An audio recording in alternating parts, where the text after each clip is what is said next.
Today's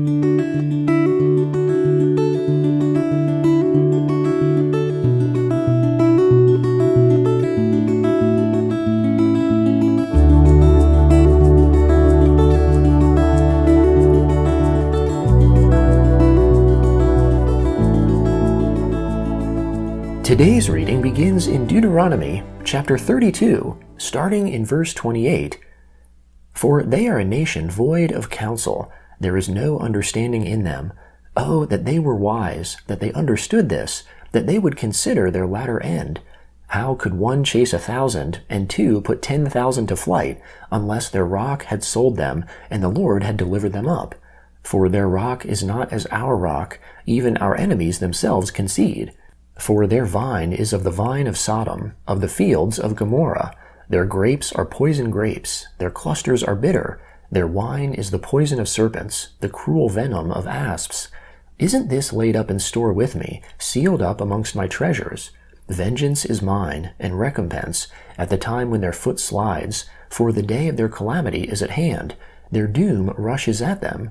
For the Lord will judge his people, and have compassion on his servants, when he sees that their power is gone, that there is no one remaining, shut up or left at large. He will say, Where are their gods, the rock in which they took refuge, which ate the fat of their sacrifices, and drank the wine of their drink offering? Let them rise up and help you. Let them be your protection. See now that I myself am he. There is no God with me. I kill and I make alive. I wound and I heal. There is no one who can deliver out of my hand. For I lift up my hand to heaven and declare, as I live forever, if I sharpen my glittering sword, my hand grasps it in judgment. I will take vengeance on my adversaries, and will repay those who hate me. I will make my arrows drunk with blood. My sword shall devour flesh with the blood of the slain and the captives, from the head of the leaders of the enemy. Rejoice, you nations, with his people, for he will avenge the blood of his servants. He will take vengeance on his adversaries, and will make atonement for his land and for his people. Moses came and spoke all the words of this song in the ears of the people, he and Joshua the son of Nun. Moses finished reciting all these words to all Israel. He said to them, Set your heart to all the words which I testify to you today, which you shall command your children to observe to do, all the words of this law. For it is no vain thing for you, because it is your life, and through this thing you shall prolong your days in the land, where you go over the Jordan to possess it.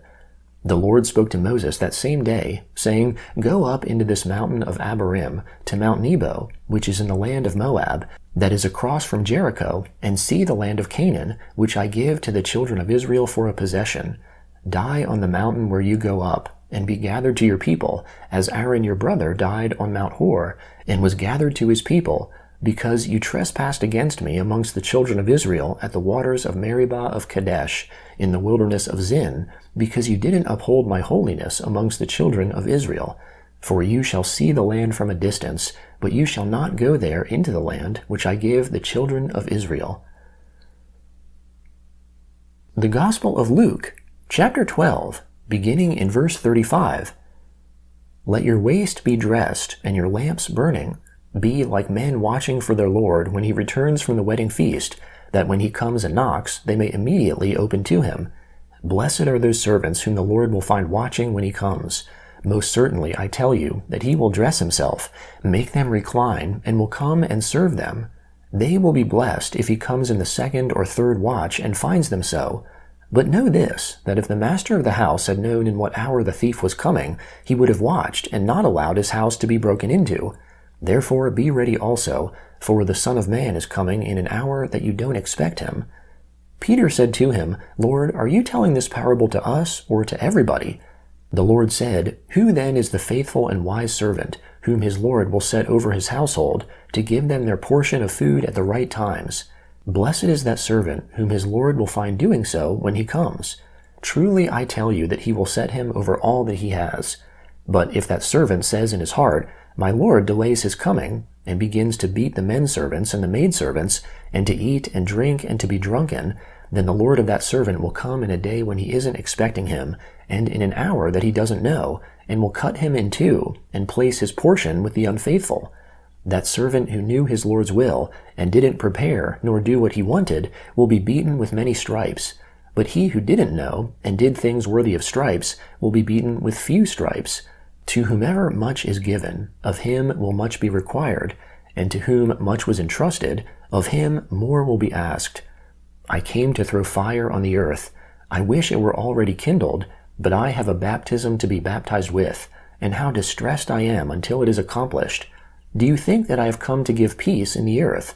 I tell you, no, but rather division.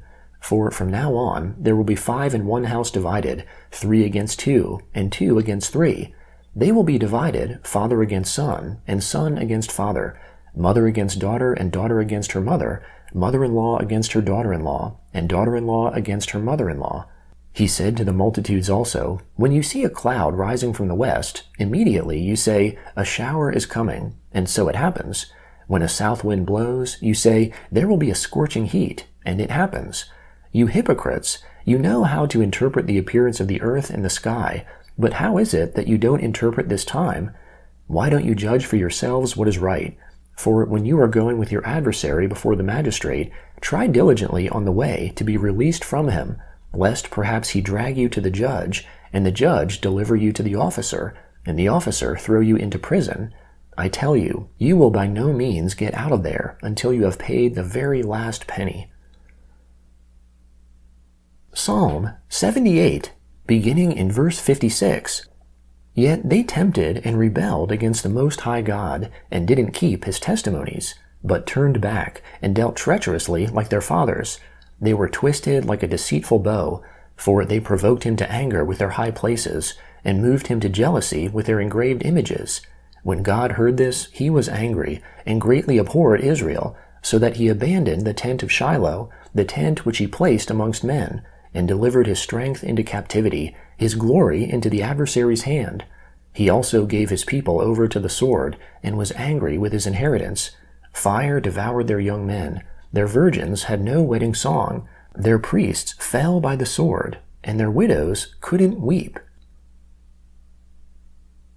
Proverbs chapter 12, verse 24. The hands of the diligent ones shall rule, but laziness ends in slave labor.